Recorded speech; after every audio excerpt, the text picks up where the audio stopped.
July 20th, 2012. 400 people packed into a Colorado movie theater for the midnight premiere of The Dark Knight Rises.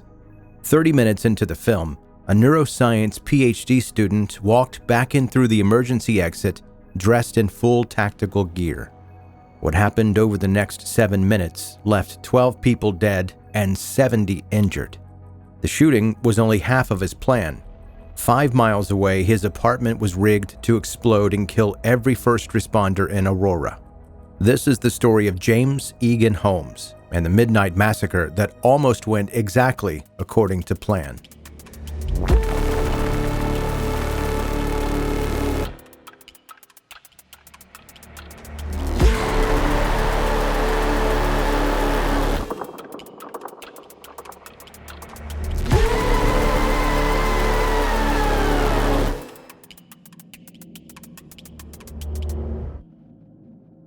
Most people remember the Aurora theater shooting through the media's Joker killer narrative.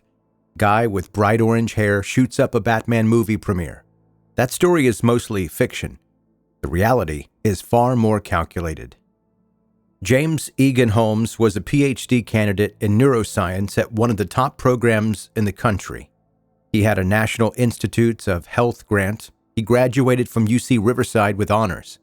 Somewhere between studying how the human brain works and completely failing to understand his own, he developed a theory called human capital that turned people into mathematical equations. The equation was simple. 1 human life equals 1 unit of value. Kill that person, and their value transfers to you. This was a guy trying to solve the meaning of life like it was a calculus problem and decided that murder was the answer. James Holmes grew up seeing things that weren't there. When he was a kid, he called them nail ghosts. He'd lie in bed and hear them hammering on his bedroom walls at night. Most kids grow out of their imaginary fears. Holmes' fears evolved. By the time he got to Colorado, he was seeing what he called shadows at the edges of his vision. He described them fighting each other with guns and weapons. This violent movie playing in his peripheral vision constantly. He's in the neuroscience program studying the brain, while his own brain is showing him hallucinations of gun violence. And he's functional enough that nobody around him realizes how broken he is inside. In late 2011, Holmes started dating a fellow grad student. Their emails to each other started off normal. He's trying to be charming, making references to The Matrix, offering to tell her, quote, an amazingly best ever world's greatest knock-knock joke. It's awkward and sweet in that nerdy grad student way. After she breaks up with him in February 2012, things get dark. They're chatting on Google on a Sunday afternoon in March. She tells him to do whatever he feels like doing. Holmes types something back that should have stopped everything right there. He says what he feels like doing is evil. So she asks what's so evil. His response, quote, kill people, of course. She thought he was joking. She later testified that she assumed it was dark humor from a socially awkward scientist. He told her exactly what he was planning to do, and it was too horrifying to be believed. He even explained there's no way to do it and not get caught, that justice would be served by taking away his time or life. She asked why those people would be worth ending his life for. He changed the subject to video games. Holmes entered the University of Colorado's neuroscience PhD program in 2011. 6 students accepted out of hundreds of applicants. His professors noticed he was struggling. He was smart and couldn't work with people at the same time. One professor said he, quote, seemed not engaged in the lab. Another worried that Holmes' presence was hurting the morale of the other researchers. June 7th, 2012. This is the date that everything changed. Holmes had to take his preliminary oral board exams, the test that determines whether you're good enough to keep going in the program. He bombed it.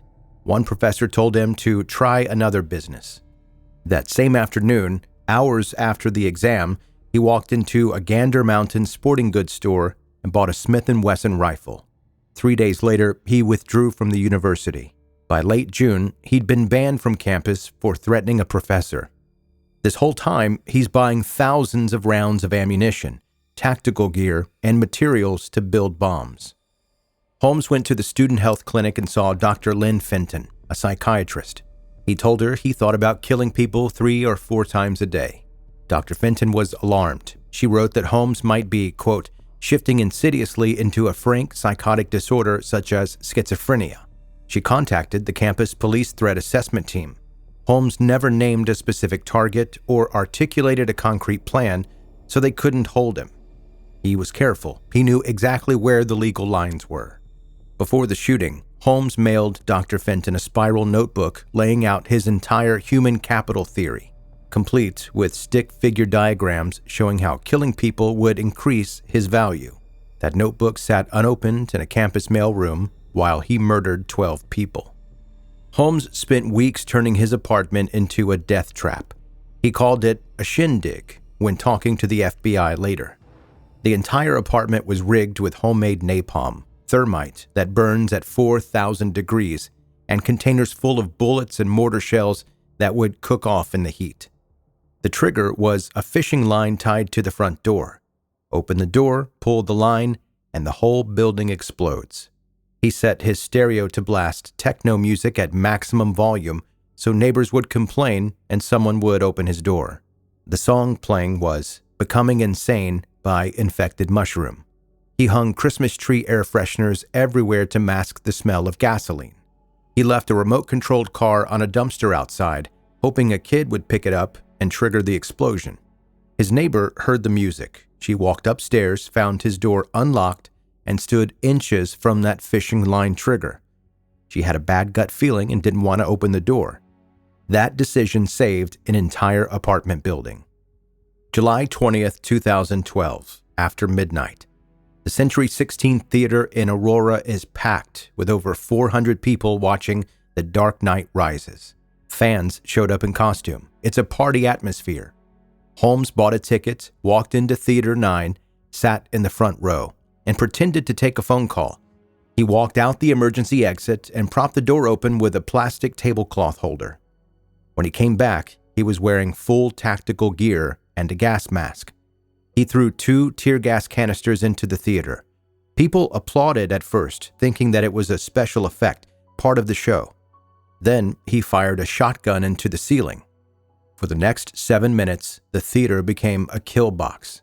The tear gas made it impossible to see or breathe. The fire alarm strobed and blared. Hans Zimmer's score from the movie mixed with screams and gunfire.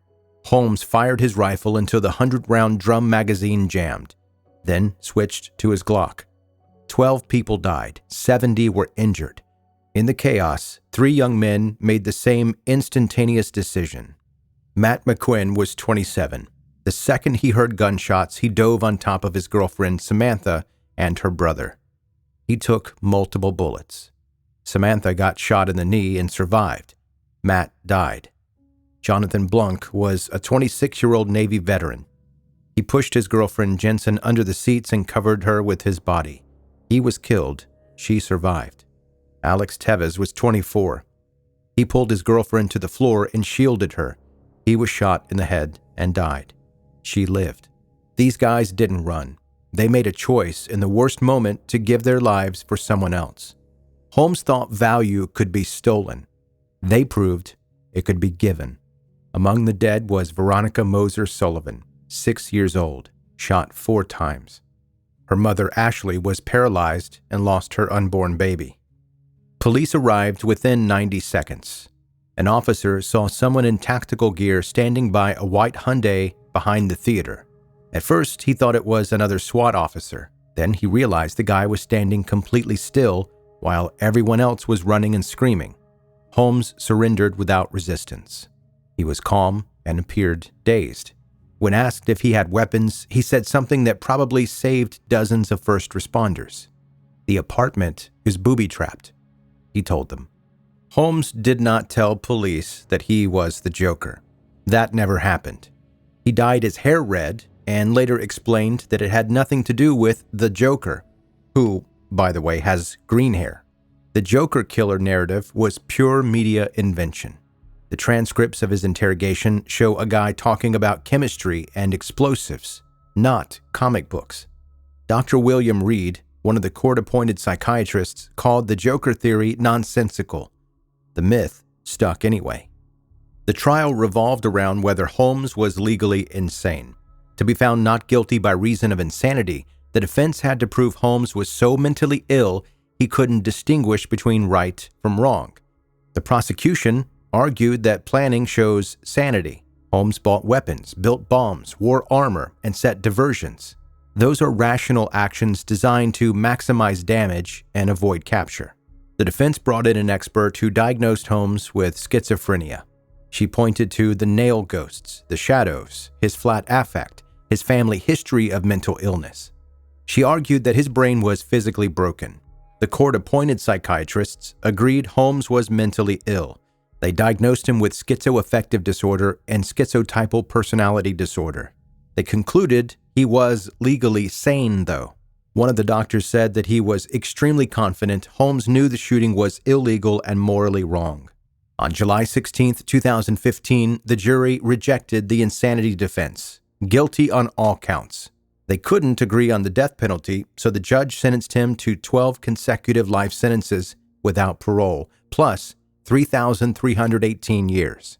The judge said at sentencing, quote, "James Holmes was an angry quitter who gave up on life and turned his hatred into murder and mayhem." James Holmes is currently at USP Allenwood, a federal high-security prison in Pennsylvania. Colorado transferred him out of state after another inmate attacked him in 2015. In a letter to the Denver Post, the inmate said he regretted not being able to, quote, "wipe him out."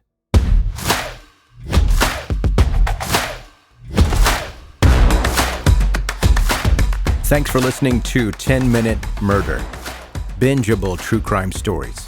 My name is Joe, I'm the host, and here's an email from one of you that listens, subject, listening habits. Hey Joe, do you still listen to other true crime podcasts since you started your own, or do you need breaks from that genre? Natalie in Bellingham, Washington. Natalie, great question, and thank you for the email. Yes, I do. Now, it's way fewer than I used to listen to. I used to listen to nearly everyone I could get my hands on.